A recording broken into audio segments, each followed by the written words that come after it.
নমস্কার বন্ধুরা, কেমন আছো তোমরা সবাই? আশা করবো খুব ভালো আছো এবং যে যারা পড়াশোনায় প্রচণ্ড ব্যস্ত আছো। তো যেরকম কথা দিয়েছিলাম যে West Bengal police mock test যে সিরিজ আমাদের চলছে তার একটা শিডিউল আমি তোমাদের বানিয়ে দিয়েছি এবং সেখানে তোমাদের প্রথম মক টেস্ট হয়েছিল ওয়েস্ট বেঙ্গল পুলিশ কনস্টেবলের ওপর, ঠিক আছে? এবং নেক্সট যে মক টেস্টটি আমাদের নেওয়া কথা ছিল সেটা ছিল কলকাতা পুলিশ কনস্টেবলের ওপর। কিন্তু যেহেতু কলকাতা পুলিশ কনস্টেবলের এক্সাম আমরা দেখতে পাচ্ছি ফেব্রুয়ারি মাসে 2026-এ এবং একদম আমাদের সামনে 12ই অক্টোবর থেকে শুরু হচ্ছে, 12ই অক্টোবর 12-10-2025 থেকে শুরু হচ্ছে ওয়েস্ট বেঙ্গল পুলিশ, মানে একদিনই পরীক্ষা হবে, এটা 12-10-2025 তারিখেই হবে ওয়েস্ট বেঙ্গল পুলিশের সাব ইন্সপেক্টরের প্রিলি পরীক্ষা এবং যেটি খুব ইম্পর্টেন্ট এবং সেখানে ভ্যাকেন্সি অনেক বেশি। এটা অ্যাকচুয়ালি 2024-এর নোটিফিকেশান, যার পরীক্ষা এখন হচ্ছে প্রায় 1 বছর পরে, ঠিক আছে? তো এই পরীক্ষার জন্য আমাদের হাতে এখনও 1 মাসের উপর সময় আছে। তো আমরা আশা করছি তোমাদের 7 থেকে 8টি মক তোমাদের প্রোভাইড করবো এবং যথেষ্ট কোয়ালিটি মক, এবং এই 8টা মক টেস্ট দেওয়ার পর তোমরা পরীক্ষা লেগেই বুঝতে পারবে যে তোমরা কতটা হেল্পফুল তোমাদের হয়েছে এই মকগুলো দেওয়ার পরে। ওকে, তো আজকের মক আমাদের অঙ্ক 25টা কোশ্চেন থাকবে, রিজনিংয়ে 25টা কোশ্চেন এবং সাধারণ জ্ঞানে 50টা কোশ্চেন ছিল। এই মক টেস্টটি আমরা পিডিএফ আকারে কোথায় প্রোভাইড করছি? আমাদের টেলিগ্রাম চ্যানেল আরপি ম্যাথস গুরুকুলে। তোমরা সেখান থেকে ডাউনলোড করবে, সেখানে ওএমআর শিটও দেওয়া আছে। তোমরা সেখানে পরীক্ষাটি দিয়ে নেক্সট দিনে, মানে আমাদের পরীক্ষা হচ্ছে এটা ওয়েডনেসডে, তোমাদের পরীক্ষা সিটটি দেওয়া হচ্ছে, মানে কোশ্চেন পেপার, এবং আমরা তোমাদের আনসার কি প্রোভাইড করছি বৃহস্পতিবার গিয়ে সকালবেলা ঠিক 8টার সময়, ঠিক আছে? একদম টেলিগ্রাম চ্যানেলেই দেওয়া হবে, সেখান থেকে ডাউনলোড করে তোমরা আনসার কি মেলাবে এবং তার সঙ্গে তোমাদের এই যে অঙ্কে 25টি কোশ্চেন সেটা আমি সলভও করে দিচ্ছি, ঠিক আছে? তো এত কিছু তোমরা এই মকের মধ্যে পাচ্ছ, যেটা তোমাদের যথেষ্ট হেল্প করবে পরীক্ষায় এবং আমি আশা করছি তোমরা খুব ভালো করে এই মকগুলো দেওয়ার পর পরীক্ষাও দিয়ে আসতে পারো। চলো শুরু করি আজকের ক্লাসের প্রথম প্রশ্ন। আর এই হচ্ছে আমাদের টেলিগ্রাম চ্যানেল এবং লিঙ্ক তোমরা ডেসক্রিপশনে পেয়ে যাবে। ওকে, দেখো প্রথম প্রশ্নে কী বলা হয়েছে? রবি একটি কাজ 18 দিনে শেষ করার জন্য 12 জন লোক নিযুক্ত করলো। খুব ভালো কথা, 18 দিনে শেষ করার জন্য 12 জন লোককে নিযুক্ত করেছে, ঠিক আছে? তাহলে 18 ইন্টু 12 হয়ে যাবে টোটাল ওয়ার্ক। আমরা আগের দিনেই বলেছি যে আমরা জানি কি না, লোক সংখ্যা বা কতগুলো মানুষের তার সঙ্গে যদি দিন সংখ্যা গুণ করি তাহলে টোটাল ওয়ার্ক হয়ে যায়। টোটাল ওয়ার্ক ইজিক্যাল টু কি? Total work is equal to man into days. এটা মাথায় রাখতে হবে, বলবে হ্যাঁ একদম ঠিক। তাহলে 18 ইন্টু 12 হচ্ছে টোটাল ওয়ার্ক। এবার এই পুরো কাজটা তারা করতে শুরু করলো কতজন? না 12 জন লোক। কিন্তু কাজ শুরু করার 12 দিন পর দেখলো মাত্র অর্ধেক কাজ শেষ হয়েছে। তাহলে 12 দিন পর অর্ধেক কাজ শেষ হয়েছে, তাহলে আর অর্ধেক কাজ যদি শেষ হয়ে যায়, তাহলে অর্ধেক কাজ এখনও বাকি আছে, বলবে হ্যাঁ একদম ঠিক। তাহলে 18 ইন্টু 12 হচ্ছে টোটাল ওয়ার্ক। তাহলে কত কাজ বাকি আছে? না এর অর্ধেক, তার মানে বাই 2। তাহলে এই কাজটা এখনও করতে হবে। কাদের করতে হবে সেটা আমি জানি না, বলছে অবশিষ্ট কাজ যথা সময়ে শেষ করতে। তাহলে 18 দিনে শেষ করার কথা ছিল, তাহলে যথা সময় মানে 12 দিন হয়ে গেছে, মানে আর 6 দিন বাকি আছে। তাহলে জানি আমি যে দিন সংখ্যার সঙ্গে কী গুণ করলে, না মানুষের সংখ্যা বা কতজন লোক কাজ করছে সেই লোক সংখ্যা গুণ করলে আমি পাই টোটাল ওয়ার্ক। তাহলে 6 ইন্টু এন যে ওয়ার্ক হবে সেই ওয়ার্কটাই হবে 18 ইন্টু 12/2 এর সঙ্গে সমান, বলবে হ্যাঁ একদম ঠিক। তাহলে এনের ভ্যালু এখান থেকে কত পাবো গো? না দেখো এই 6 এপারে গেলে কী হবে? নিচে চলে যাবে, তার মানে 18 ইন্টু 12/6 ইন্টু 2 12। তাহলে 12 ক্যান্সেল আউট হয়ে গেল কত? 18। তার মানে 18 জন লোক লাগবে এই বাকি কাজটি ঠিক সময়ে, মানে বাকি 6 দিনে শেষ করতে। আমাদের হাতে ছিল 12 জন লোক, লাগছে 18 জন লোক। তাহলে এক্সট্রা লোক কত লাগছে? আমাদের ডিফারেন্স দ্যাট ইজ 6। আমাদের অপশান ডিতে একটু মিস্টেক হয়েছে, প্রিন্টিং মিস্টেক, এটা 6 জন আনসার হবে। ওকে, অপশান ডি হয়ে যাবে প্রশ্নের সঠিক সমাধান। ওকে, চলে যাই পরের প্রশ্ন, কোশ্চেন নাম্বার 2। একটি কাঁচের দণ্ড পড়ে 2:3 অনুপাতে 2 খণ্ডে বিভক্ত হয়। তাহলে দুটো খণ্ড হলো, একটা ফার্স্ট খণ্ড, একটা সেকেন্ড খণ্ড। ওকে, এবার ফার্স্ট খণ্ডটি হচ্ছে 2 পার্ট হয়, সেকেন্ড খণ্ডটি 3 পার্ট।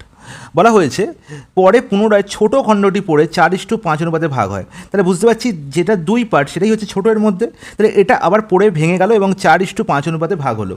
তাহলে 3টি খণ্ডের অনুপাত নির্ণয় করো।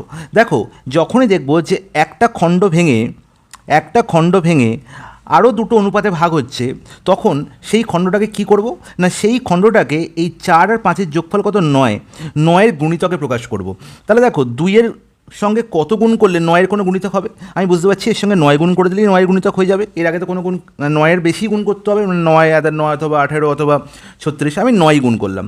তাহলে যদি কোনো একটা রেশিওর কোনো একটা টার্মকে 9 দিয়ে গুণ করতে হয়, অপর টার্মকে 9 দিয়ে গুণ করতে হবে। তাহলে আলটিমেট যেটা ছিল 2:3, সেটাকে আমি 18 কত? না 27 করে নিলাম। 18:27, এতে কোনো অসুবিধা নেই। এবার এই 18 পার্টটি আবার কত? 4:5 অনুপাতে ভাগ হচ্ছে। তাহলে 18কে যদি 4:5 অনুপাতে ভাগ করি, 18কে যদি 4:5 মধ্যে ভাগ করে, তাহলে 4 + 5 যোগফল কত? 9। তাহলে 9ই হচ্ছে 18কে রিপ্রেজেন্ট করছে। তাহলে 9কে 2 গুণ করলে 18 হয়, তাহলে 5কে 2 গুণ করলে 10, আর 4কে 2 গুণ করলে কত? 8। তার মানে এখন 18টা ভেঙে 8 আর 10-এ ভেঙে গেল। কত? 8 আর 10-এ ভেঙে গেল। তাহলে এই তিনটে টুকরোর অনুপাত কত হলো? না 8:10 আর এই লাস্ট বোতল 27 ছিল, তাহলে এর তো কোনো চেঞ্জ হয়নি। তাহলে আলটিমেট তিনটে টুকরোর অনুপাত কী পেয়ে গেলাম? না 8:10:27। অপশান বি হলো প্রশ্নের সঠিক সমাধান। Is it clear? বলবে হ্যাঁ, জলের মতো পরিষ্কার, কোনো অসুবিধা নেই। নেক্সট প্রশ্ন, একটি এ ইংরাজিতে যত নাম্বার পেয়েছে বিজ্ঞানে তার দ্বিগুণ নাম্বার পেয়েছে। খুব ভালো কথা। বলছে এ ইংরাজিতে যা নাম্বার পেয়েছে, এ ইংলিশে যা নাম্বার পেয়েছে, বিজ্ঞানে মানে সায়েন্সে তার দুগুণ নাম্বার পেয়েছে। তাহলে ইংলিশ আর সায়েন্সে প্রাপ্ত নাম্বারের অনুপাত কত হলো? না যা নাম্বার পেয়েছে ইংরাজিতে তার দ্বিগুণ, বিজ্ঞানে তার দ্বিগুণ নাম্বার পেয়েছে। তার মানে যদি 1 পায় ইংরেজিতে, বিজ্ঞানে পাচ্ছে 2, তাহলে 1:2 হয়ে গেল ইংলিশ আর সায়েন্সে প্রাপ্ত নাম্বারের অনুপাত।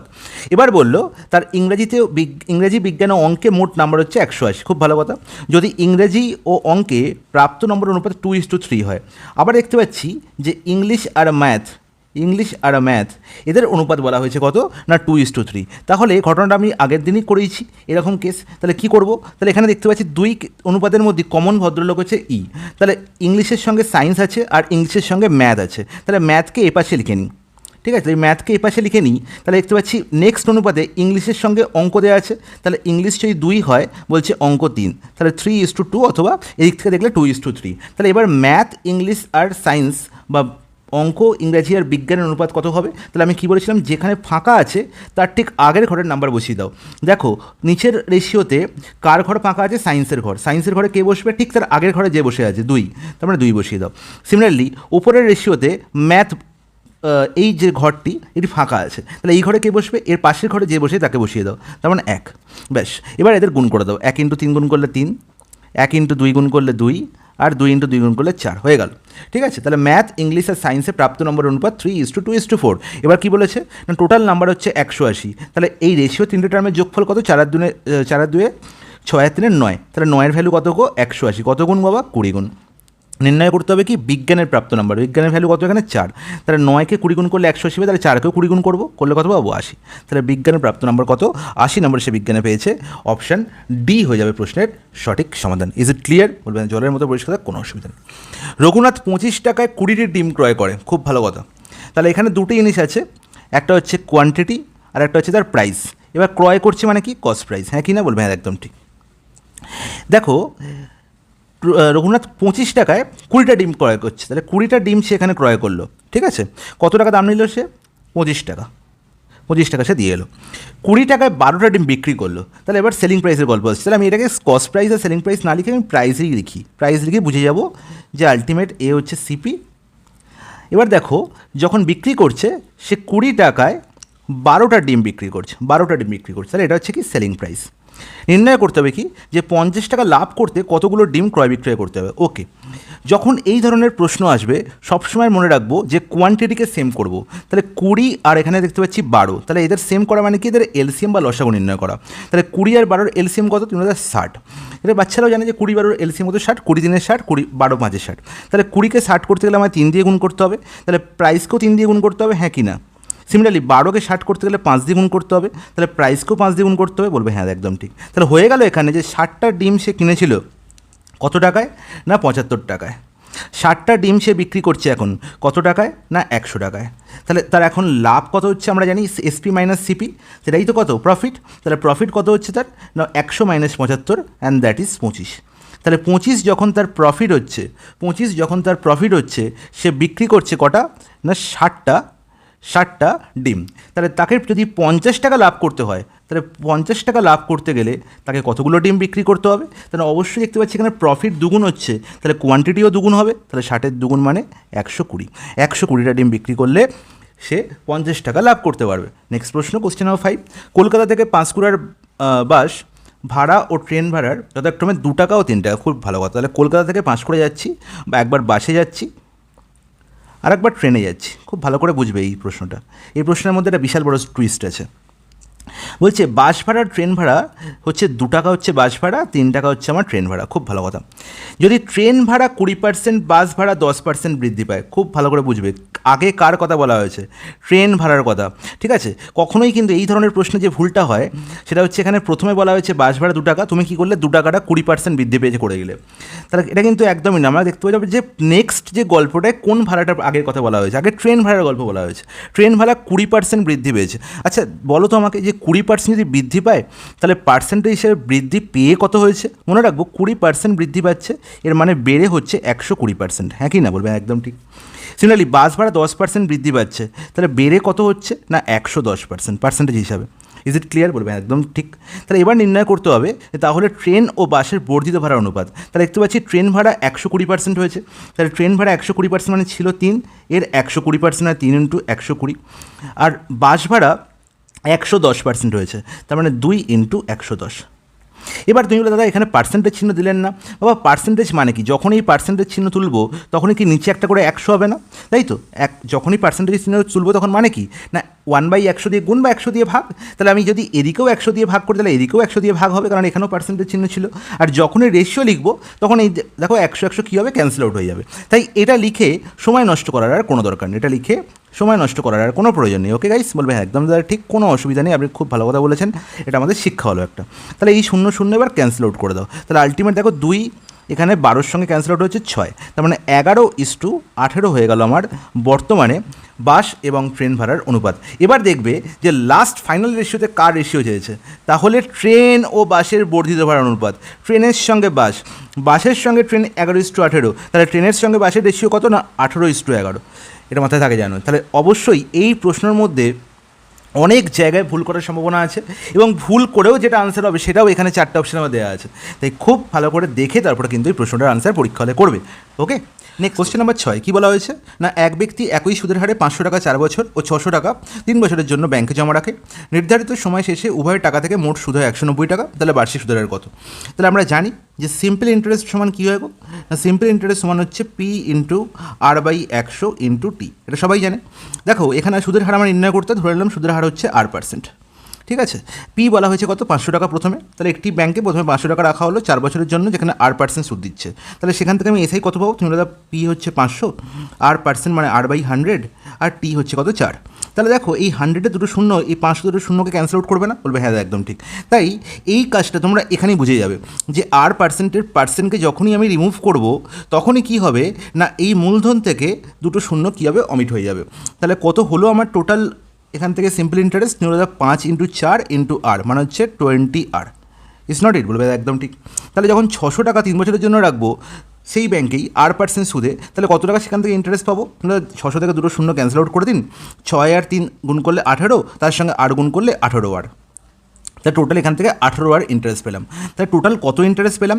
20R plus 18R, and that is 38R আমি ইন্টারেস্ট পেলাম। হ্যাঁ কি না? বলবে একদম ঠিক। আর এই 38R সমান কত না 190 টাকা। হ্যাঁ কি না? তাও ঠিক। তাহলে এখান থেকে আর এর ভ্যালু কত পেলাম না 190/38, আর 190/38 করলে কত হবে? দেখো 19 2 38, 19 10 মানে হচ্ছে 5 বার পুরোপুরি যাচ্ছে। তার মানে আর ইজিক্যাল টু কত হয়ে গেল না 5%। ইজ নট ইট? বলবে একদম ঠিক, কোনো অসুবিধা নেই। তাহলে পেয়ে গেলাম কি অপশান ডি হয়ে গেল আমার প্রশ্নের সঠিক সমাধান। Is it clear? বলবে জলের মতো পরিষ্কার, কোনো সমস্যা নেই।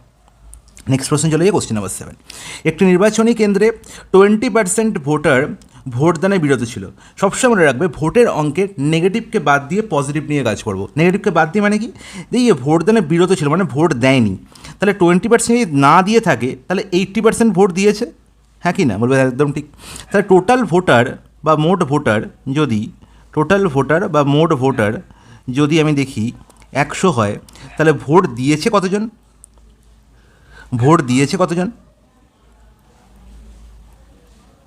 না 100-র 80%, আর 100-র ওপর পার্সেন্ট যখনই বিচার করবো তখন কি সেই সংখ্যাটাই হবে। তাহলে 100-র 80% 80 হবে। এবার দেখা গেল যে বিজয়ী প্রার্থী প্রদত্ত ভোটের 70% পেয়ে নিকটতম একমাত্র প্রতিদ্বন্দ্বীকে 4960 ভোটে পরাস্ত করলো।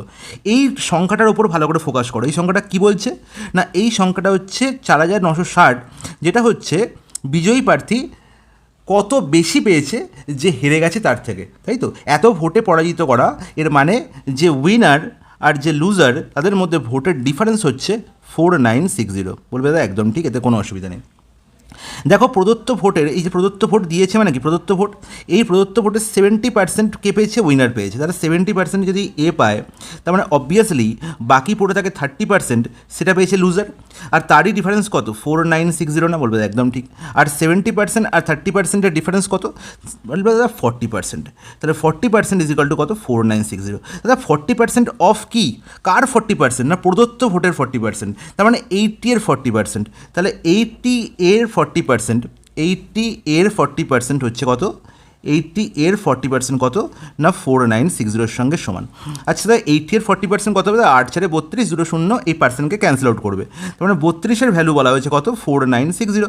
আমার নির্ণয় করতে হবে কি, আমার নির্ণয় করতে হবে টোটাল ভোটার। না টোটাল ভোটার কত, 100। তাহলে 32-এর ভ্যালু যদি 4960 হয়, তাহলে 100-এর ভ্যালু কী হবে? 4960 বাই 32 ইন্টু 100 করে দিন, গল্প শেষ। হ্যাঁ কি না? তাহলে এই যে জিনিসটা তোমাদের বোঝালাম, এই জিনিসটা কিন্তু তোমরা এখন এর নেক্সট টাইমে কিন্তু এত কিছু লিখবে না, তুমি দেখেই বুঝে যাবে যে 70% পেয়েছে উইনার, লুজার তার মানে পেয়েছে কত, 30%, তার মানে ডিফারেন্স কত, 40%। আর সেই ডিফারেন্সই হচ্ছে 4960-এর সঙ্গে সমান। তাহলে যখন আমি 40% কার দেখবো না প্রদত্ত ভোটের, প্রদত্ত ভোট কত, 80টা, তার 40% মানে 32, তাহলে 32-এর ভ্যালু বলা হচ্ছে 4960। তাহলে 100 হচ্ছে টোটাল ভোটার, তার ভ্যালু কত হবে, 4960 বাই 32 ইন্টু 100। That's it. কাটাকুটি করো। দেখতে পাচ্ছি 32 এখানে কত যাচ্ছে, প্রথমে 1 যাচ্ছে, এখানে পড়ে যাচ্ছে কত, 17, 176, 32 5 যাচ্ছে, করলে কত হচ্ছে না 160, তার মানে 16, মানে আরও 5 যাচ্ছে, তাহলে 15500। তার মানে অপশান বি হয়ে গেল প্রশ্নের সঠিক সমাধান। Is it clear? বলবেন জলের মতো পরিষ্কার, কোনো অসুবিধা নেই। নেক্সট প্রশ্ন চলে যাই। 200 এবং 300-এর মধ্যে কোন বৃহত্তম সংখ্যাকে 6, 8 ও 9 দ্বারা ভাগ করলে প্রতি ক্ষেত্রে 5 অবশিষ্ট থাকবে? এই যে গল্পটা 200 থেকে 300 এর দিকে ফোকাস করার কোনো দরকার নেই। এখানে 4টে অপশন দেখতে পাচ্ছি, 200 থেকে 300-এর মধ্যেই আছে। তাহলে এমন একটা সংখ্যা যাকে 6 অথবা 8 অথবা 9 যাকে দিয়েই ভাগ করি না কেন 5 অবশিষ্ট থাকবে। তাহলে অবশিষ্ট থাকবে না কখন, যখন যেটা আনসার হবে সেটা থেকে যদি 5 বিয়োগ করে দিই, তার মানে সেটা 6 দিয়ে পুরোপুরি ভাগ যাবে, 8 দিয়েও পুরোপুরি ভাগ যাবে, 9 দিয়েও পুরোপুরি ভাগ যাবে। তাহলে 288 থেকে 5 বিয়োগ করলে, আমি দেখো এখানে 6, 8, 9 তিনটে সংখ্যাকে দেখবো না, আমি যার ডিভিসিবিলিটি চেক করা সোজা তার দিকে ফোকাস করব। জানি ডিভিসিবিলিটি চেক করা সোজা হচ্ছে কার, না 8-এরও 9-এরও। 9 দিয়ে আমরা 9-এর উপর বেশি আমরা কনফিডেন্ট। 9-এর কি না সংখ্যাগুলোর প্রত্যেকটা ডিজিটের সাম যদি 9 দিয়ে ভাগ যায়, তাহলে পুরো সংখ্যাটি 9 দিয়ে ভাগ যাবে। তাহলে 288 থেকে 5 বিয়োগ করলে কত হয়, মানে 283। আচ্ছা 283 কি 9 দিয়ে ভাগ যাবে? 8 দিয়ে 10 × 13, 9 দিয়ে ভাগ যায় না, তার মানে আনসার হতে পারে না। এই তিনজনকে দিয়ে ভাগ যেতে হবে, তার মধ্যে একটা দিয়ে ভাগ গেল না, তার মানে তো অবভিয়াসলি সে কী হলো, আনসার হতে পারে না।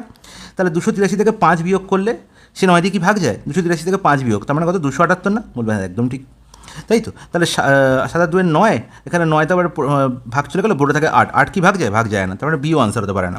293 থেকে 5 বিয়োগ করো, করলে কত হয় গো, 200 কত 88 না? বলবে হ্যাঁ একদম ঠিক। তাহলে 8 আর 8, 16 আর 2 18, এ 9 দিয়ে ভাগ যায়, তাহলে এই আনসার হতে পারে। 228 থেকে 5 বিয়োগ করলে কত, 223। তাহলে 223 কি 9 দিয়ে ভাগ যায়, 2 আর 2 4 আর 3 কত 7, 9 দিয়ে তো ভাগ যাচ্ছে না, তার মানে এই তিনজন তো কেউ আনসার হতে পারেই না। একমাত্র পড়ে থাকে কি 288, যে কি 9 দিয়ে পুরোপুরি ভাগ যায়, বাকি 6 দিয়ে 8 দিয়ে ভাগ যায় কি না সেটা চেক করার প্রয়োজনই নেই, কিন্তু বাকি তিনজন তো অটোমেটিক্যালি অমিট হয়ে গেছে। এটাই হচ্ছে আমার অপশানের খেলা, অপশানের জাদু। অপশান দিয়ে অনেক প্রশ্ন খুব সহজেই করে দেওয়া যায়, এই জন্যই 4টি অপশান দেওয়া হয়। ওকে গাইস, তাহলে অপশান সি হচ্ছে প্রশ্নের সঠিক সমাধান। নেক্সট প্রশ্ন। আচ্ছা তোমাদের একটা কথা বলি, সেটা হচ্ছে আমি যে অঙ্কগুলো করাচ্ছি সেই অঙ্কগুলো ডাইরেক্ট মুখস্থ করো না, প্যাটার্নটা বোঝো, অঙ্ক আমি যেভাবে করাচ্ছি সেই পদ্ধতিটা বোঝো, ঠিক আছে? আমার টেকনিকগুলো দেখো, ওকে? অঙ্কের সঙ্গে পরিচিত হও, আর সেম ডিজিটের অঙ্ক কিন্তু পরীক্ষায় আসবে না, টেকনিক একই থাকবে, টেকনিক ফলো করো, তাহলে কিন্তু খুব তাড়াতাড়ি পরীক্ষায় অঙ্ক হবে। ওকে গাইস, কোশ্চেন নাম্বার 9 কী বলা হচ্ছে, 0.14, 0.21 অ্যান্ড 13 এর চতুর্থ সমানুপাতি কত?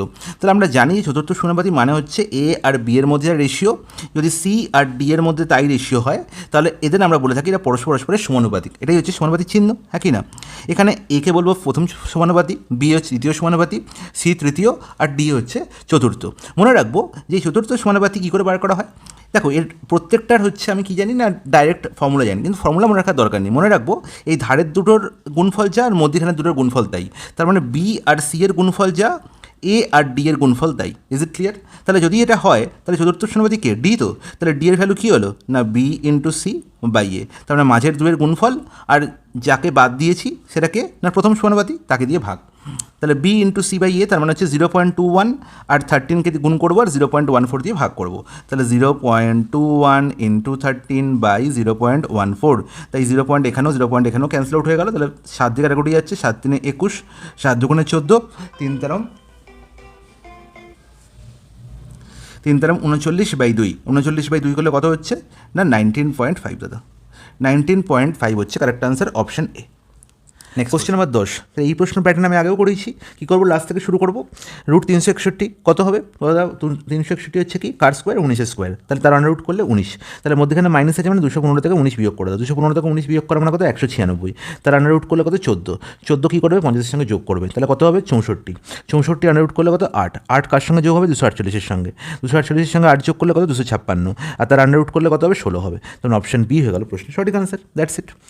নেক্সট প্রশ্ন, কোশ্চেন নাম্বার 11, কয়েকজন ব্যক্তির মধ্যে সমান হবে 9,000 টাকা ভাগ করা হলো, খুব ভালো কথা। 20 জন ব্যক্তি বেশি হলে প্রত্যেককে 160 টাকা কম পেতেন, প্রত্যেককে 160 টাকা কম পেতেন। তাহলে প্রশ্নটার গঠন কীরকম না, 9,000 টাকা আমি ভাগ করছি কিছু সংখ্যক ব্যক্তির মধ্যে, ধরলাম এন সংখ্যক ব্যক্তির মধ্যে, বলেছে যদি এনের সঙ্গে আরও 20 জন অ্যাড হয়ে যায়, তার মানে আরও 20 জন লোক যদি বেশি চলে আসে, তাহলে 9,000 টাকা যদি n প্লাস 20 মধ্যে ভাগ করা হয় তাহলে যে টাকা হবে, আর 9,000 টাকা যদি n জনের মধ্যে ভাগ করে দেওয়া হয় তাহলে প্রত্যেকে যে টাকা পাবে তাদের ডিফারেন্স হচ্ছে কত, তাদের ডিফারেন্স কত হচ্ছে না 160 টাকা। এবার এই সমীকরণ থেকে আমাকে এনের ভ্যালু নির্ণয় করতে হবে, এবং যেটা করা যথেষ্ট সময় সাপেক্ষ ব্যাপার, এবং যেটা পরীক্ষা হলে করা সম্ভবই নয়, 10 থেকে 12 সেকেন্ডের মধ্যে, এটা করতে গেলে 2 থেকে 3 মিনিট লেগে যাবে। ওকে, তাহলে এই প্রশ্নটায় মেন হাতিয়ার হচ্ছে এই 4টে অপশান, ঠিক আছে। তারপরে এখানে দেখো প্রথমে ব্যক্তির সঙ্গে কত ছিল, মানে আমাকে এনের ভ্যালু নির্ণয় করতে হবে, এনের ভ্যালু। তাহলে যদি এই ABCDর মধ্যে একজন এনের ভ্যালু হয়, তাহলে সে পুট করলে এনের জায়গায়, তাহলে এই ইকুয়েশনটি স্যাটিসফাই করবে, তাই তো। তাহলে যদি এনের জায়গায় আমি 20 পুট করি, তাহলে এখন 9,000টা কমন নিয়ে নাও, তাহলে 9,000 যদি কমন নিয়ে নিই, পড়ে থাকে কি না 1/n minus 1/n plus 20 is equal two হচ্ছে 160। ওকে, তাহলে দেখো এনের জায়গায় 20 পুট করলে কী হচ্ছে 1/20 মাইনাস 1/20 প্লাস 20 মানে 1/40, আর 1/20 মাইনাস 1/40 মানে কত, 1/20 থেকে 1/40 বিয়োগ করলে 1/40ই হয়। তাহলে 9,000কে যদি 1/40 দিয়ে গুণ করি তাহলে কি 160 পাওয়া যায়, বলবে না দাদা একদমই পাওয়া যাবে না, কারণ দেখো 0 ক্যান্সেল আউট হয়ে গেল, দেখো 4 দুগুণে 8 মানে 200-র বেশি হবে, কিন্তু এখানে 160 আছে, তাহলে সম্ভব নয়। তার মানে প্রথম অপশানটি কী হয়ে গেল, এলিমিনেট হয়ে গেল, ঠিক আছে। এটা তুমি দেখেই বুঝতে পারছো। এবার যখন দেখো আমি 25 পুট করছি, তার মানে 1/25, আর এখানে কত 25 প্লাস 20 হচ্ছে 45, তাহলে 1/25 মাইনাস 1/45, তাহলে 1/25 মাইনাস 1/45 কত হবে দাদা, 25 আর 45-এর এলসিএম হচ্ছে 225, হ্যাঁ কি না বলবেন, একদম ঠিক। 25 9 225, 45 5 225, তাহলে 9 মাইনাস 5 করলে কত হবে 4, তাহলে 4 ইন্টু 225, আর এখানে 9,000। এবার কাটাকুটি যাচ্ছে, দেখছি 9 দিয়ে কাটাকুটি যাচ্ছে, এখানে দেখলাম 45 দিয়ে কাটাকুটি যায়, তাহলে 9 দিয়ে কাটাকুটি যাবে, আচ্ছা 45 দিয়ে ডাইরেক্ট কাটাকুটি চলে যাচ্ছে, দেখো 45 5 225, আর এখানে কত 45 2 90 মানে 200, তাহলে দেখো 5 এখানে কত 40, তাহলে 40 4 কত 160 হয়ে গেল, 160 ম্যাচ করে গেল, বলবে হ্যাঁ দাদা ম্যাচ করে গেছে, কোনো অসুবিধা নেই, তাহলে অপশান বি 25 হয়ে যাবে কারেক্ট আনসার, বোঝা গেল। তাহলে এই ধরনের প্রশ্নের ক্ষেত্রে মেন হাতিয়ার হচ্ছে কে না আমার অপশান, তাই অপশানের কথা কিন্তু ভুলে গেলে চলবে না, অপশানকে ইউজ করা শিখতে হবে, তাহলে কিন্তু তোমার থেকে বড় শক্তিমান আর কেউ নেই। কোশ্চেন নাম্বার 12, একজন ব্যক্তি 5% চক্রবৃদ্ধি সুদে 200 টাকা ধার নেন, খুব ভালো কথা। তাহলে 200 টাকা সে ধার নিয়েছে এবং সেখানে সে 5% কী দিচ্ছে না সুদ দিচ্ছে, চক্রবৃদ্ধি সুদ মানে কি কম্পাউন্ড ইন্টারেস্ট। ওকে, তাহলে প্রতি বছরের শেষে তিনি 50 টাকা করে ফেরত দেন, প্রতি বছর শেষে সে 50 টাকা করে ফেরত দেয়। তাহলে আমাকে বলো 5%-এর ফ্র্যাকশন ভ্যালু কত, ফ্র্যাকশন ভ্যালু মানে কি 5%কে যদি আমি ফ্র্যাকশনে রূপান্তরিত করি তাহলে কী করবো, পার্সেন্টেজ যদি ফ্র্যাকশনে রূপান্তর করি তাহলে 1/100 দিয়ে গুণ করবো, তার মানে 5/100 মানে 1/20, আমরা জানি তো। তার মানে কি যদি আমি 20 টাকা ব্যাংকে রাখি তাহলে 1 বছর আমার 1 টাকা কী দেয়, সুদ দেয়, হ্যাঁ কি না। তার মানে আমার 1 বছর শেষে 20 টাকাটা 21 টাকা হয়ে যায়, তার মানে টাকাটা 21-এর 20 গুণ হয়ে যায়। এই জিনিসটাই বুঝতে হবে, এই জিনিসটাই আমাকে কম্পাউন্ড ইন্টারেস্টে বুঝতে হবে যে 5% চক্রবৃদ্ধি সুদ মানে হচ্ছে প্রত্যেক বছরে আমি 20 টাকায় 1 টাকা সুদ পাচ্ছি, মানে আমার টাকাটা 21-এর 20 গুণ হচ্ছে, আমার টাকাটা কী হচ্ছে 21-এর 20 গুণ হচ্ছে, তাহলে 200-র 21-এর 20 গুণ হয়ে যাবে কি 1 বছর পর টাকাটা, হ্যাঁ কি না। তাহলে 200-র 21-এর 20 গুণ করলে কত হবে, 20 10-এ 200, তার মানে হচ্ছে 210, তার মানে 1 বছর পর যে 200 টাকা আমি এটা রেখেছিলাম সেটা 210 টাকা হয়ে গেল সুদে মূলে। এটা কিন্তু মনে রাখবো প্রিন্সিপাল প্লাস ইন্টারেস্ট, এসআই কিন্তু না, ইন্টারেস্ট, তার মানে আলটিমেট হচ্ছে কি অ্যামাউন্ট। ওকে, তাহলে 200 টাকাটা হয়ে গেল 210 টাকা 1 বছর পর, কিন্তু 1 বছর পর আমি 50 টাকা কী দিয়েছি, ফেরত দিয়ে দিয়েছি, তাহলে 50 টাকাই ফেরত দিয়ে দিই, তাহলে আমার কত টাকা ঋণ পড়ে রইলো না 160 টাকা ঋণ পড়ে রইলো। ইট ইস ক্লিয়ার, বলবে হ্যাঁ একদম জলের মতো পরিষ্কার, কোনো অসুবিধা নেই। এবার আরও 1 বছর পর, এটা হচ্ছে আফটার 1 ইয়ার, আফটার 1 year। এর আরও 1 বছর পর মানে যখন 2 বছর শেষে আমার কী হচ্ছে 160 টাকার ওপর আবার 21-এর 20 গুণ হবে। এটা সবসময় মনে রাখবো যে 160 টাকা আবার 21-এর 20 গুণ হলে 21-এর 20 গুণ হলে কত হবে? 168 টাকা হবে না? বলবে হ্যাঁ একদম ঠিক, কোনো অসুবিধা নেই। 20 8 160, 8 ইন্টু 21 করলে কত? 168। কিন্তু এখান থেকে আবার সে 50 টাকা ফেরত দেবে। 50 টাকা ফেরত দেবে, তাহলে পড়ে আছে কত? 8 5 থেকে 6 1, এখানে 118 টাকা তার এখনও দিতে বাকি আছে। এটা হচ্ছে আফটার 2 year। তাহলে 2 বছর পর তার সুদের, তার ঋণের বোঝা তার কাঁধে, তাহলে 118 টাকা এখনও তাকে দিতে হচ্ছে। আবার সেই 118 টাকাটা আবার 21-এর 20 গুণ হবে, হ্যাঁ কি না? বলবে হ্যাঁ একদম ঠিক, কোনো অসুবিধা নেই। তাহলে এখানে তো কাটাকুটি হচ্ছে, দেখো 7 দিয়ে 2 দিয়ে কাটাকুটি করলে এখানে 10, এখানে হচ্ছে কত? 2 5 10, 2 9 59, তাহলে 59 ইন্টু 21, তাহলে 59 ইন্টু 20 করলে কত হয়? 2 9 18, 2 10 11, 1180 প্লাস 59 বাই 10 করলে কত হচ্ছে গো? না এখানে দেখো 59 আর 80, তার মানে হচ্ছে 1240 হওয়া উচিত ছিল, তাহলে 1239 বাই 10 মানে 123.9, তাহলে 123.9 টাকা তার কী হচ্ছে না অ্যামাউন্ট হচ্ছে কত বছর পর? না আফটার 3 year। কিন্তু সে এখান থেকে 50 টাকা কী করবে? আবার ফেরত দিয়ে দেবে। 50 টাকা ফেরত দিলে কত টাকা পড়ে রইল আর? না 73 টাকা 9 পয়সা বা 73.9 রুপিস তার এখনও ঋণের বোঝা রইল আফটার কি? After 3 years। ইজ নট ইট, বলবে একদম ঠিক। তাহলে 73.9, এটা 3 বছর পর তার ঋণের বোঝা। 4 বছর পরে ঋণ কত শোধ করতে বাকি থাকবে সেটা নির্ণয় করতে হবে। তাহলে 4 বছর পর কত অ্যামাউন্ট কত হবে? না এর 21-এর 20 গুণ, হ্যাঁ কি না? আর সেখান থেকে 50 ফেরত দিয়ে দেবে সে, বা ফেরত দেওয়ার পরে যেটা পড়ে থাকবে সেটাই তার ঋণের বোঝা। তাহলে এটাই হচ্ছে আমার রিকোয়ার্ড আনসার। মাথায় থাকবে? বলবে হ্যাঁ একদম ঠিক, কোনো অসুবিধা নেই। তাহলে এটা যদি আমার রিকোয়ার্ড আনসার হয়, এখানে ক্যালকুলেশনে একটু অসুবিধা হবে। এই ক্যালকুলেশনের অসুবিধা দূর করার জন্য অ্যাপ্রক্সিমেশন মেথডের সাহায্য নিতে হবে। দেখো 73.9কে আমি 74 লিখতে পারি, ব্যাস তাহলেই গল্প শেষ। এই 74 লিখে দিই, 74 লিখে দিই, তাহলে দেখো কত হচ্ছে? 2 দিয়ে কাটাকুটি হচ্ছে 10, এখানে দেখো 37, তাহলে 37 ইন্টু 21 করলে কত হয়? 37 ইন্টু 20 করলে হচ্ছে আমার কত? না 2 7 14 4 74, তাহলে 740, আর এখানে হচ্ছে আরও 37 যোগ এর সঙ্গে মাইনাস 50, এখানে নিচে 10, তাহলে দেখো 740 প্লাস 37, তার মানে হচ্ছে কত? না এখানে 7 4 3 7 7 3 1077, আর এখানে হচ্ছে কী করলাম? কিছুটা ভুল হলো, 10 এখানে 37 ইন্টু 21, 2কে দিয়ে এখানে 2 7 14 4 74 40, আর হচ্ছে 37, মানে হচ্ছে এখানে কত? 7 10 কেন? এখানে হচ্ছে 777, হ্যাঁ কি না?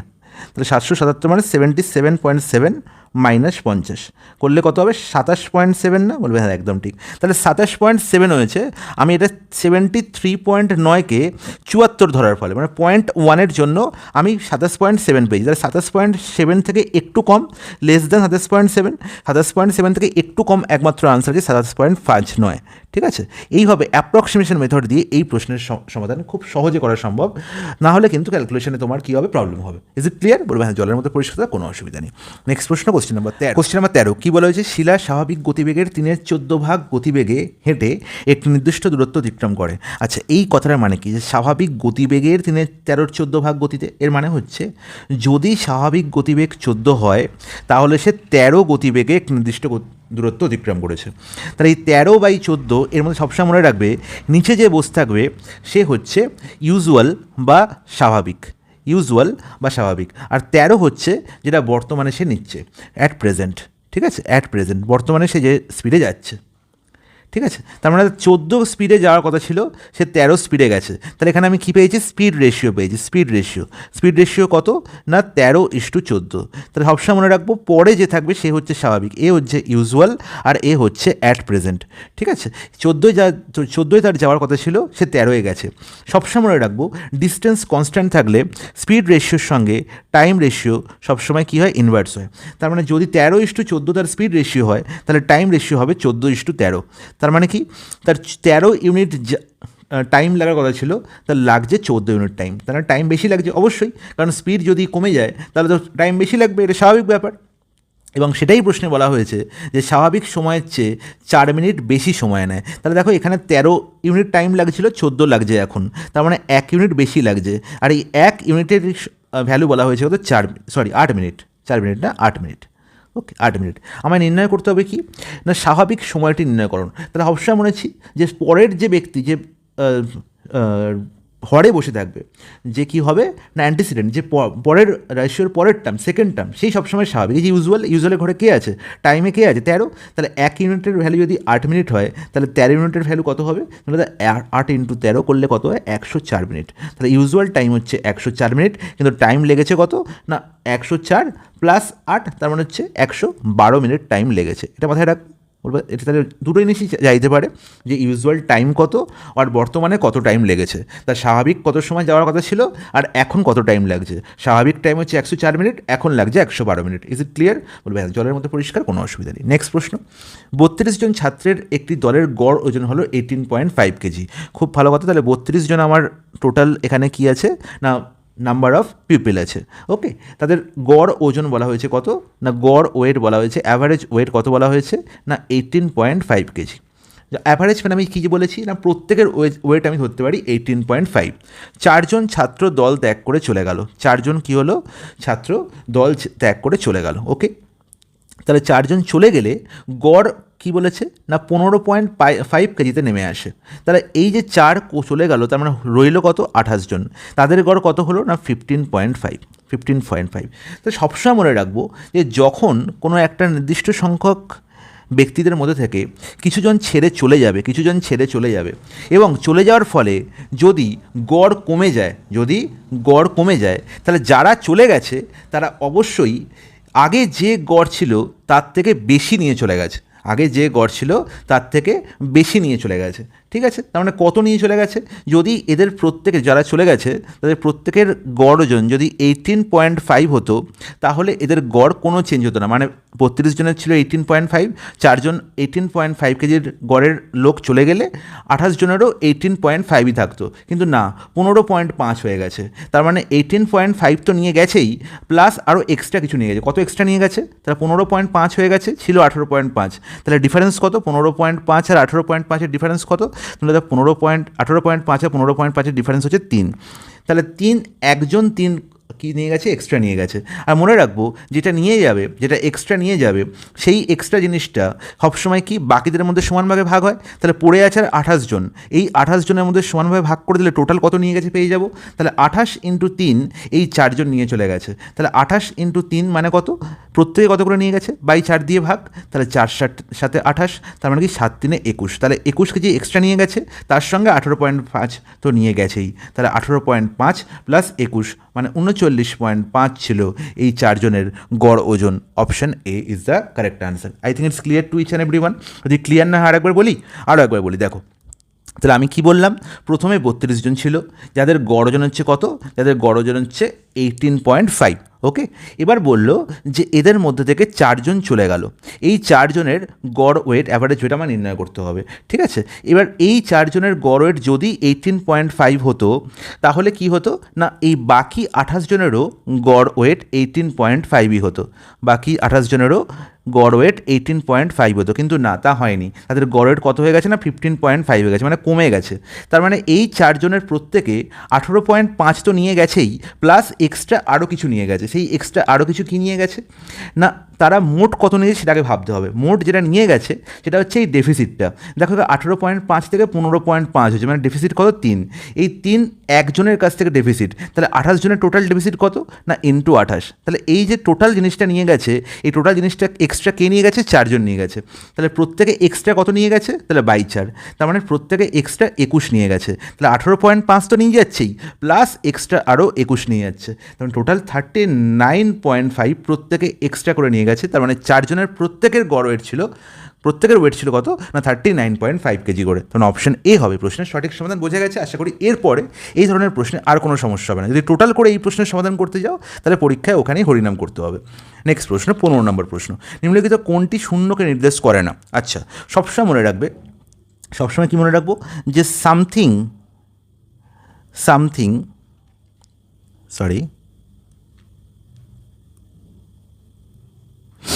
something by 0 is always undefined, or যাকে বাংলায় বলি আমরা অসংজ্ঞাত। ওকে, তাহলে something by 0 is always undefined, and 0 by something is always equal to 0. 0 by something is always equal to 0. কেন? একটা সামান্য উদাহরণ দিয়ে বুঝিয়ে দিই। ধরো তোমাকে 7/0 করতে বললাম, তুমি কি বলবে?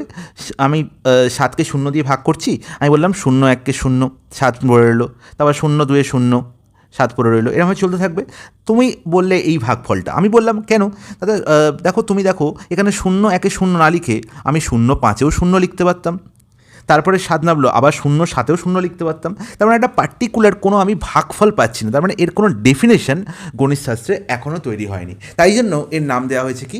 আনডিফাইন্ড বা অসংজ্ঞাত। আর 0 বাই সামথিং করলে দেখো 5 যদি আমি তোমায় বলি যে 0/5, তার মানে কি? আমি 0কে 5 দিয়ে ভাগ করছি, আমরা সবাই জানি 5 0 0, তার মানে 0 তো হবেই এর আনসার।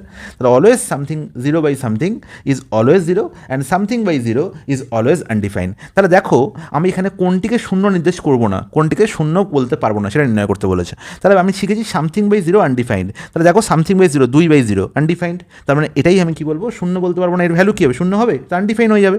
তার মানে এটাই হবে কারেক্ট আনসার। বাকিগুলো দেখো 1 × 0 0, 0 × 0 0, এটা দেখো 10 - 10/2 মানে 0/2, আর সামথিং 0 বাই সামথিং মানে কি? 0। তার মানে এই প্রত্যেককেই ভ্যালু আমি 0 বলতে পারি, একমাত্র এই অপশনটি ছাড়া। Is it clear? হলো জলের মতো পরিষ্কার, কোনো অসুবিধা নেই। কোশ্চেন নাম্বার 16 একটি খুবই ভালো একটি প্রশ্ন, এবং এর ডাইরেক্ট ফর্মুলা মনে রাখা দরকার, যে ডাইরেক্ট ফর্মুলা হচ্ছে 2 × a² + b²। 2 × a² + b², কী করে এলো? অর্থাৎ a + b হোল স্কোয়ার, এখানে আমরা কি লিখতে পারি? a² + 2ab + b²। Is not ইট বলবে, একদম ঠিক। a - b হোল স্কোয়ার কী লিখতে পারি? a² - 2ab + b²। তাহলে দেখো মধ্যখানে কী চিহ্ন আছে? প্লাস চিহ্ন, তাই জন্য এর প্রত্যেকের চিহ্নের কোনো চেঞ্জ হয়নি। তাহলে এখানে দেখো 2ab + 2a - 2ab cancel out হয়ে যাচ্ছে। কতগুলো a² আছে? 2টো। তাহলে 2 × a², আর কতগুলো b² আছে? 2টো, মানে 2 × b²। তার মানে 2 কমন এলে a² + b²। তাহলে এটা ডাইরেক্ট তোমার মনে রাখতে হবে, ডাইরেক্ট ফর্মুলা যে a + b whole square + a - b whole square is equal to nothing but 2 × a² + b²। এর অনেক ইউজেজও আছে আমাদের অঙ্কের মধ্যে, সেটাও তোমার প্রশ্ন। কোশ্চেন নাম্বার 17, রামা তার সাপ্তাহিক বেতনের 5/8 অংশ ভাড়ায় খরচ করছে, খুব ভালো কথা, এবং অবশিষ্ট অর্থের 1/3 অংশ সে খাবারে খরচ করেছে, খুব ভালো কথা। ফলে অন্যান্য খরচের জন্য 40 অবশিষ্ট রয়েছে। তাই সমস্ত জায়গায় আমাকে অবশিষ্ট নিয়ে কাজ। দেখবো এই দুটো ভগ্নাংশের ওপর, একটা হচ্ছে 5/8, একটা হচ্ছে 1/3। এই ভগ্নাংশ দুটো হরে কারা বসে আছে গো? 8 আর 3। 8 আর 3-এর এলসিএম কত গো? 24। ঠিক আছে, তাহলে 8 আর 3-এর এলসিএম 24 হয়। তুমি ধরে নাও যে রামার সাপ্তাহিক বেতন হচ্ছে 24 টাকা, অথবা 24-এর সঙ্গে একটা 0 গুণ করে, মানে 0 অ্যাড করে 240 ধরতে পারো। এতে তোমার কী হবে? ক্যালকুলেশনের সুবিধা হবে। এটা তোমার ট্রিক্স, যে রামার সাপ্তাহিক বেতন আমি ধরে নিলাম, সাপ্তাহিক বেতন লেখার দরকার নেই, বেতনে লিখছি শুধু, এগুলো তোমাদের বোঝানোর জন্য লিখছি, তোমরা কিন্তু পরীক্ষায় লিখবে না। বেতন ধরলাম কত? 240 টাকা। তাহলে এর 5/8 অংশ সে ভাড়ায় খরচ করেছে। তাহলে 5/8 যদি খরচ করে দেয়, 8 ভাগের মধ্যে 5 ভাগ খরচ করে দিয়েছে, তাহলে পড়ে আছে কত? পড়ে আছে তার 3/8 অংশ। তা 3/8 অংশ সে কী করলো? কোথায় খরচ করলো? সেই 3/8 অংশ কিন্তু খরচ করছে না, সেই 3/8 অংশ তার অবশিষ্ট পড়ে আছে। সেই অবশিষ্টর 1/3 সে খাবারে খরচ করছে। তাহলে এখানে যদি 1/3 সে খরচ করে দেয়, পড়ে আছে কত? 2/3। পড়ে আছে কত? 2/3। তাহলে দেখো তো তার আলটিমেট তার কত খরচ হলো? দেখো 3 3 এখানে ক্যান্সেল আউট হলো, 2 এখানে হচ্ছে 4 ক্যান্সেল আউট হলো, 4 এখানে, তাহলে 60। তাহলে পেয়ে গেলাম তার 60 টাকা কী হলো? এখনও পকেটে আছে। আর এই পকেটে থাকা অংশটাই তার অবশিষ্ট হচ্ছে, যেটা সে অন্যান্য খরচের জন্য লাগাচ্ছে। তাহলে এই 60 ইউনিটারি ভ্যালু বলা আছে অঙ্কে কত? 40 টাকা। Is it clear? বলবেন জলের মতো পরিষ্কার, কোনো অসুবিধা নেই। এবার আমার নির্ণয় করতে হবে সাপ্তাহিক বেতন। আমি সাপ্তাহিক বেতন কত করেছি? 240 না? তাহলে 60কে কত গুণ করলে 240 হয়? তোমরা 4 গুণ করলে। তাহলে এখানেও 40কে 4 গুণ করে দাও, তার মানে 160 টাকা ছিল তার সাপ্তাহিক বেতন। দ্যাটস ইট, অপশান বি হয়ে গেল প্রশ্নের সঠিক সমাধান। এর থেকে সোজাভাবে এই প্রশ্ন করা সম্ভবই নয়। নেক্সট প্রশ্ন, 18 নম্বর প্রশ্ন। কী বলা হয়েছে? একটি পরিবারের 4 সদস্যের বর্তমান গড় বয়স, আবার একটা গড়ের অঙ্ক।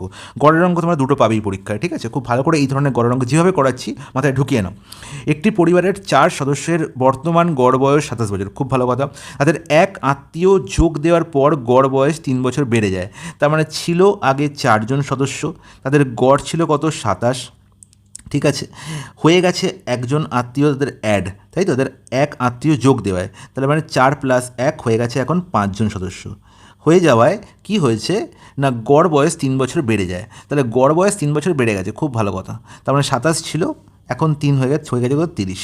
তাহলে নির্ণয় করতে হবে ওই আত্মীয়র বয়স কত। তাহলে এই যে একজন ভদ্রলোক অ্যাড হলো সে কত বেশি নিয়ে এসেছিল। তাহলে মনে রাখবো আমি বলেছি কি যে যদি সে 27 নিয়ে আসতো তাহলে এখানে 87 থাকতো, কিন্তু 27 সে নিয়ে আসেনি, তার বেশি নিয়ে এসছে, তাই জন্য কী হয়েছে গড় বয়স বেড়ে গেছে। তাহলে কতটা বেড়ে গেছে দেখো 3 বেড়ে গেছে। 3 কতজনকার বেড়েছে? 5 জনকার বেড়েছে, হ্যাঁ কি না? 5 জনের প্রত্যেকের 3 বেড়েছে, মাথায় রাখতে হবে 5 জনের প্রত্যেকের 3 বেড়েছে। টোটাল কত বেড়েছে না 5 × 3, তার মানে কত 15। তার মানে 2700 নিয়ে এসেছিলোই, প্লাস এক্সট্রাটা নিয়ে এসছে, সেটা সবার মধ্যে মনে রাখবো যেটা সে এক্সট্রা নিয়ে আসবে বা যেটা সে কম নিয়ে আসবে। যদি এক্সট্রা নিয়ে আসে সবাই সেটা ভাগ করে নেবে, যদি কম নিয়ে আসে সবাই সেটা ভাগ করে নেবে। এক্সট্রা যেটা নিয়ে আসবে সেটা সবার মধ্যে ভাগ করার পর যোগ হবে, আর যদি এক্সট্রা যদি কম নিয়ে আসে তাহলে সেটাও সবার মধ্যে যতটা কম নিয়ে আসবে সেটা কী হবে সবার মধ্যে ভাগ করার পর বিয়োগ হবে। এটা মাথায় থাকে জানো।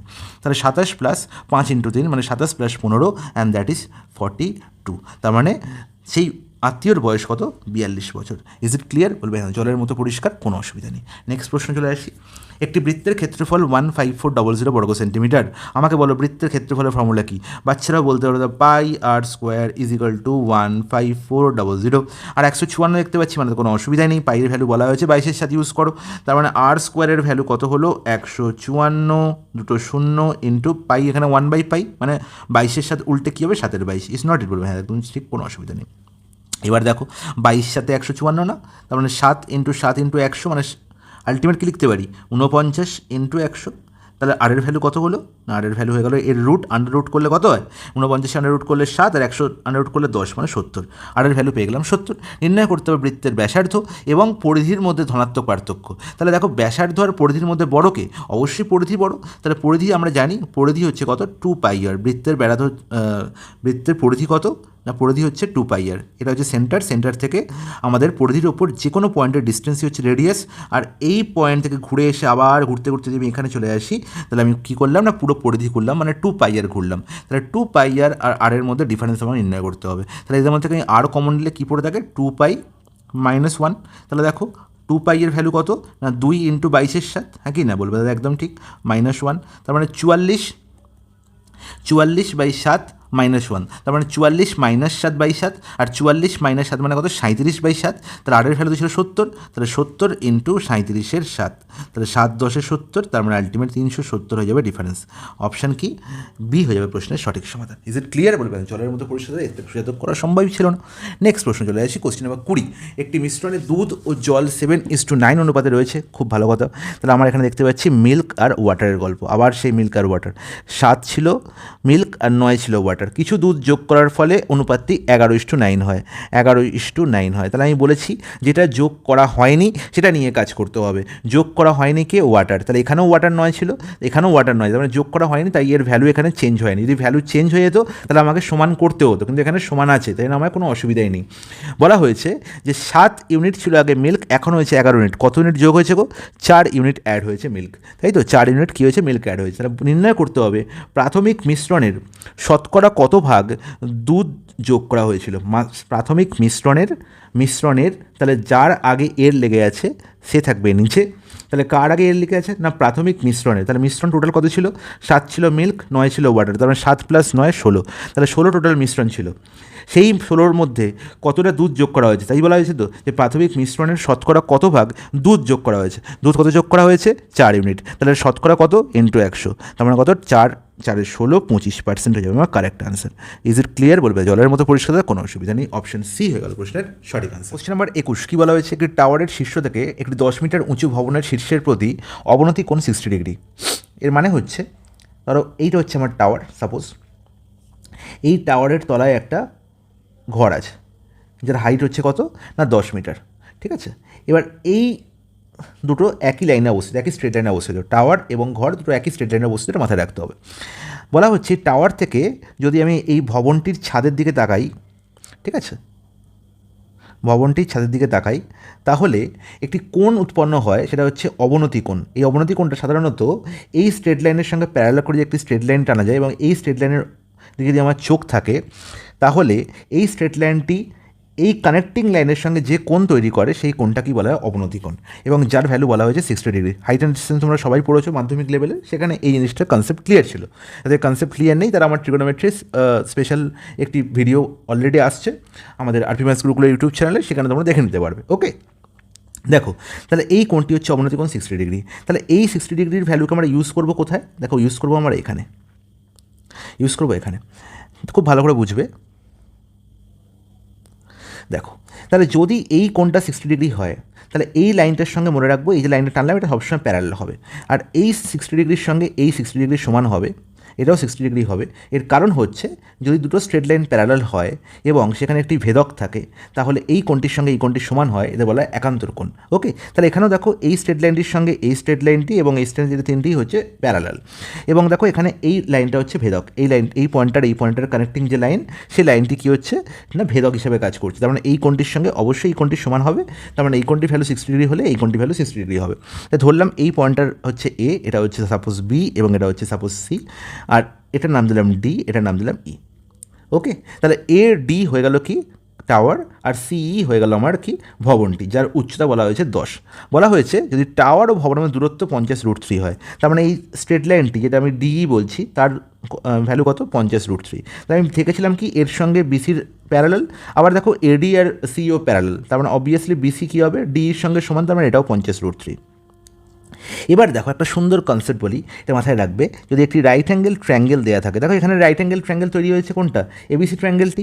এই এবিসি ট্রায়াঙ্গেলটাকে আমি এখানে নিয়ে চলে এলাম। এই এবিসি ট্রায়াঙ্গেলের দেখো সি কোণ হচ্ছে 60 ডিগ্রি, তার মানে অবভিয়াসলি এ কোণ হচ্ছে 30 ডিগ্রি। মনে রাখবো 30 ডিগ্রির অপোজিটের যে সাইডটি থাকবে তার যা লেন্থ হবে, সাপোজ এর লেন্থ হচ্ছে এক্স, তাহলে 60 ডিগ্রির অপোজিটের যে সাইডটি থাকবে তার লেন্থ হবে x√3, তার মানে √3 গুণ। আর বি মানে রাইট অ্যাঙ্গেলের অপোজিটের যে সাইডটি থাকবে মানে অতিভুজ, তার ভ্যালু হবে 2x, এটা মাথায় রাখতে হবে। তার মানে এদের রেশিও হবে কি না √3:1:2। ঠিক আছে, লম্ব ভূমি এবং অতিভুজের রেশিও কত? √3:1:2। এটা রেসপেক্টিভলি চেঞ্জ হবে 30 আর 60-এর সঙ্গে সঙ্গে। যদি 30 ডিগ্রি এখানে হয় তাহলে এটা কী হয়ে যাবে? তখন হয়ে যাবে কি 30 ডিগ্রির অপোজিটে এক্স, 60-এর অপোজিটে x√3, তার মানে 1:√3:2। তার মানে √3:1 পার্টটি কিন্তু আরবিটারি, এটা কিন্তু চেঞ্জ হতে পারে। 2 ফিক্সড, 2 হচ্ছে কি না সবসময় অতিভুজ, মাথায় থাকবে, বলবে হ্যাঁ একদম ঠিক। তাহলে দেখো এখানে 50√3 কার ভ্যালু বলা হয়েছে না 30-এর উল্টো দিকে যে বসে আছে, 60-এর এখানে 60 আছে মানে এখানে 30 আছে, তাহলে 30-এর অপোজিটে যদি এক্স থাকে তাহলে 60-এর অপোজিটে হবে x√3, তাহলে এক্সের ভ্যালু এখানে 50√3। তাহলে বলো তো এবি এর ভ্যালু কত হবে? তাহলে এবি এর ভ্যালু হবে 50√3 ইন্টু √3, হ্যাঁ কি না? তাহলে 50√3 ইন্টু √3 করলে কত হয়? 50 ইন্টু 3, তার মানে হচ্ছে 150।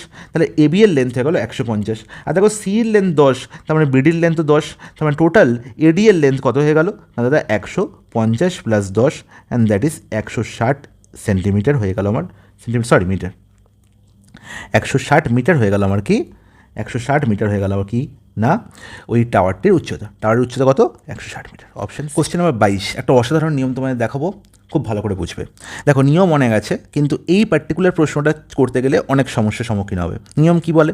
যেমন তুমি বলতে পারবে 17/33, মানে এটাকে আমি দশমিকে পরিণত করবো, দিয়ে আমি দশমিকে পরিণত করলে খুব সহজে বলতে পারবো, বা কোনাকুনি গুণ করে আমি বলতে পারি। কিন্তু দুটো ক্ষেত্রেই তোমার অসুবিধা হবে, তোমার গুণের পাহাড় অনেক বড় হবে। গুণ কিছুই করতে হবে না, একটু ভালো করে বোঝো। দেখো তুমি দেখো এখানে কী পাচ্ছ? 33 দেখতে পাচ্ছ। তুমি বলো যদি 34 থাকতো তাহলে তুমি কি বলতে? না 17কে কত গুণ করলে 34 হয়? 2 গুণ করলে। ঠিক আছে, 2 গুণ করলে। তাহলে এখানে 2 গুণ আমার হয়নি, 2 গুণের থেকে একটু কম হয়েছে, মানে 1.9 এরকম সামথিং একটা গুণ হয়েছে। তাহলে তবে আমি 33 পেয়েছি, তাই তো? 19কে কত গুণ করলে 36 হয়? সিমিলারলি 19 2 গুণ করলে 38 হয়, তার মানে লেস দ্যান 2 গুণ করেছি, তাই তো? লেস দ্যান 2 গুণ করেছি, তবে আমি কি পেয়েছি? 36 পেয়েছি। লেস দ্যান 2 মানে 1.8 বা 1.75 এরকম সামথিং একটা কিছু, 2-এর থেকে কম। ঠিক আছে, দেখো 29 থেকে 42, তা 29 থেকে দাদা 2 গুণ করলে 58 হয়, তার মানে এখানেও লেস দ্যান 2 গুণ করেছি। একমাত্র 11 থেকে 60 হয়েছে, তাহলে 11কে 5 গুণ করলে 55 হয়, তার মানে দেখতে পাচ্ছি এখানে গ্রেটার দ্যান 5 গুণ করছি, তাহলে 5-এর থেকে বেশি গুণ করছি। মনে রাখবো এই গুণের পরিমাণটা যেখানে সব থেকে বেশি, এই গুণের পরিমাণটি যেখানে সব থেকে বেশি সে হচ্ছে সব থেকে ছোটো, তার মানে এখানে সব থেকে বেশি গুণ কোথায় হয়েছে না 5 গুণ হয়েছে, 5 গুণের বেশি গুণ হয়েছে, মানে সব থেকে ছোটো হচ্ছে অপশান সি 11:60 বা 11/60। ঠিক আছে, মাথায় থাকবে। তাহলে যখনই আমি দেখব যে P/Q আকারে আছে একটা ভগ্নাংশ, যেখানে Q গ্রেটার দ্যান P, আমরা এটা কি, এটা প্রকৃত ভগ্নাংশ, এবং প্রকৃত ভগ্নাংশ ক্ষেত্রে যদি পি থেকে কিউতে পৌঁছাতে যত গুণ করতে হয়, সেই যত গুণটা যেখানে সবথেকে বেশি হবে সেই ভগ্নাংশ সবথেকে ছোটো হবে। মাথায় থাকবে, বলবে দাদা একদম বুঝতে পেরেছি, কোনো অসুবিধা নেই। বা আমি এটাও বলতে পারি, এটাকে ঘুরিয়ে উল্টে নাক দেখাতে পারি যে Q/P এর ভ্যালু কিউ বাই পি, দেখো পি বাই কিউ আছে, কিউ বাই পি করে দিই তাহলে কী বলবো, দেখো 33/17 আমি যদি করি তাহলে বলবো 33/17 করলে 17 দুগুণে 34 হয়, তাহলে 17 পুরো তো দুইবার হচ্ছে না, তাহলে 1 পয়েন্ট সামথিং হবে। 36/19 করলে কী হবে, এখানেও 1 পয়েন্ট সামথিং হবে। 60/11 করে 5 পয়েন্ট সামথিং হবে। তাহলে যেখানে বেশি ভ্যালু পাচ্ছি সে সব থেকে ছোটো, এটাও বলতে পারি। তাহলে যেখানে কিউ বাই পি করে সব থেকে বেশি ভ্যালু পাবো সে হবে সব থেকে ছোটো। মাথায় থাকবে, বলবে হ্যাঁ খুব সুন্দর বুঝতে পেরেছি, তো কোনো অসুবিধা নেই। নেক্সট টাইম অসুবিধা থাকলে আমাকে অবশ্যই কমেন্ট করে জানাও। কোশ্চেন নাম্বার 23 কী বলা হয়েছে না, একটি সংখ্যার 80%, 75%, 66.67%, 25% মান হচ্ছে 6385। আচ্ছা এর মানে কি, আমরা সবাই জানি এর মানে হচ্ছে কি গুণ। তাহলে কোনো একটা সংখ্যা আছে তার 80% মানে ইন্টু 80%, তার আবার 75% মানে ইন্টু 75%, তার আবার 66.67%, হ্যাঁ কি না বলবে, হ্যাঁ একদম ঠিক, আর তার আবার 25%। এর ভ্যালু হচ্ছে কত না 6385। এই প্রশ্নটা 6385, এই প্রশ্নটা এক নিমেষে করার জন্য আমার ফ্র্যাকশন ভ্যালু জানতে হবে, পার্সেন্টেজ টু ফ্র্যাকশন ভ্যালু। আর আমরা অনেকবার বলেছি আমি তোমাদের যে ফ্র্যাকশন ভ্যালু মনে রাখবে। যেমন দেখো 80%, তোমার জানা উচিত 80% মানে 80/100, 20/4 80, 20/5 100, এটা যদি করে দেখতে হয় তাহলে তোমার লজ্জা পাওয়া উচিত। 75%, 25% সমান হচ্ছে 1/4, তাহলে 75% সমান 3/4, বারবার বলেছি। 66.67% বা 66.66%, এটা অ্যাকচুয়ালি 2/3 সঙ্গে সমান। কী করে বললাম দাদা, 33.33%, তো আপনি আগেই বলেছেন যে এর ভ্যালু সবসময় কত হয়, 1/3 হয়। তাহলে অবশ্যই 66.66 মানে এখানে দুগুণ হয়েছে, তাহলে এখানেও দুগুণ হবে, তাহলে 2/3 হবে এর ভ্যালু। বলবো একদম ঠিক আছে, কোনো অসুবিধা নেই। তাহলে এই 2/3 ভ্যালু কত হচ্ছে না, আচ্ছা 25% আছে, 25% ফ্র্যাকশন কত 1/4 ইজিক্যাল টু কত 6385। এবার আমাকে বলো তুমি কাটাকুটি হচ্ছে, 4 4 ক্যান্সেল আউট হচ্ছে, 3 3 ক্যান্সেল আউট হচ্ছে, 2 দুগুণে 4, নিচে হচ্ছে 5 আর 2 10, তার মানে n/10 মানে 10 ওপারে গেলে কী হবে, গুণ হয়ে যাবে। তাহলে সংখ্যাটি হলো 63850। ওকে, এবার বলেছে সংখ্যার 40%-এর মান কত, তাহলে এর 40%, আর 40% মানে আমি জানি 20% মানে হচ্ছে 1/5, 40% মানে 2/5, হ্যাঁ কি না, 2/5ও করতে পারো, বা এটা তুমি করতে পারো কি 40-এর 100 করলে আরও সুবিধা হবে। কারণ কি দেখো, এখানে 0 0 ক্যান্সেল আউট হলো, এখানে 0 0 ক্যান্সেল আউট হলো, তাহলে পড়ে হলো 6385 × 4। তাহলে এবার দেখো যখনই গুণ করতে যাবো আমার ইউনিট ডিজিট কত হবে, 0। ইউনিট ডিজিট 0 একমাত্র অপশান বিতেই আছে, আর কোনো অপশানে ইউনিট ডিজিট 0 নেই, তার মানে বাকি অঙ্কটা করার দরকারই নেই। ঠিক আছে, এখানেই অঙ্ক শেষ। নেক্সট প্রশ্ন চলে যাই, কোশ্চেন নাম্বার 20। জলে একটি নৌকার গতি বলা হয়েছে 13 কিমি/ঘন্টা, জলপ্রবাহের গতি 4 কিমি/ঘন্টা বলা হয়েছে। উজানে 68 কিমি পথ অতিক্রম করতে নৌকার কত সময় লাগবে।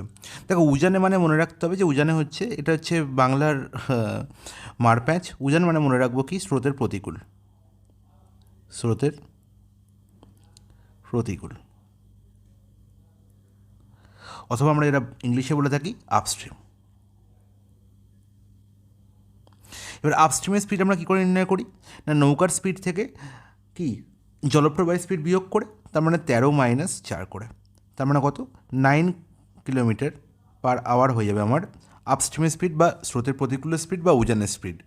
এবার 68 কিমি যেতে হবে, তাহলে আমাকে কত সময় লাগবে, আমরা জানি কি টাইম ইজিক্যাল টু কি ডিস্টেন্স বাই স্পিড। ডিস্টেন্স কত 68, স্পিড কত 9, তাহলে 68/9 কত হচ্ছে, অ্যাপ্রক্স একটা আনসার বেরোবে 9 × 7 = 63, তাহলে 7 × 5 = 9, হ্যাঁ কি না, তাহলে 7 × 5 = 9 ঘন্টা, অথবা 7 ঘন্টা 5 × 9কে আমরা যদি 60 দিয়ে গুণ করে দিই তাহলে এত মিনিট, তাহলে কত করছে এখানেও অ্যাপ্রক্স বেরোবে 3 × 20 = 60, 3 তার মানে 100/3, আর 100/3 মানে আমি বলতে পারি 7 ঘন্টা 33 মিনিট, 33 মিনিট হয়ে গেছে। তাহলে 7 ঘন্টা 33 মিনিট হয়ে যাবে আমার correct answer, option B. Okay guys, তো এই প্রশ্নটা অ্যাপ্রক্সিমেশন মেথড দিয়ে আমরা এই আনসারটা বলতে পারি, এর কাছাকাছি আনসার হবে। ঠিক আছে, 7 ঘন্টাও হবে না, 8 ঘন্টাও হবে না, 7 ঘন্টা 33 মিনিট আনসার দেওয়া আছে, মানে এটাই হবে, 7 ঘন্টা 33 মিনিট হবে কারেক্ট আনসার এই প্রশ্নে। ওকে গাইস, তো আশা করি তোমরা সুন্দর বুঝতে পেরেছো। চলে এই পরের প্রশ্ন। নেক্সট প্রশ্ন, কোশ্চেন নাম্বার 25। একটি বৃত্তাকার মাঠের ক্ষেত্রফল 3টি ছোট বৃত্তাকার মাঠের ক্ষেত্রফলের যোগফলের সমান। তার মানে একটা বড় বৃত্ত আছে, তার ক্ষেত্রফল, তার এরিয়া কি হয়েছে না 3টে ছোট বৃত্তের ক্ষেত্রফলের যোগফলের সঙ্গে সমান, তাই তো, এটাই বলা হয়েছে, হ্যাঁ কি না।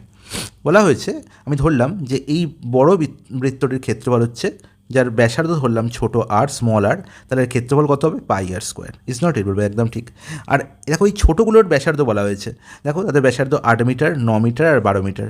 তাহলে 8 মিটার যারা ব্যাসার্ধ, তার আলটিমেট এরিয়া কী হবে না π × r², মানে π × 8² এটা কত বলবো, π × কত 9², আর এরিয়া কত বলবো pi into 12 square is equal to তাহলে কি পাই ইন্টু r² তাহলে দেখো এই পাই লেখা বৃথা, পাই সবার থেকে কমন চলে গেল, পাই ক্যান্সেল আউট হয়ে গেল।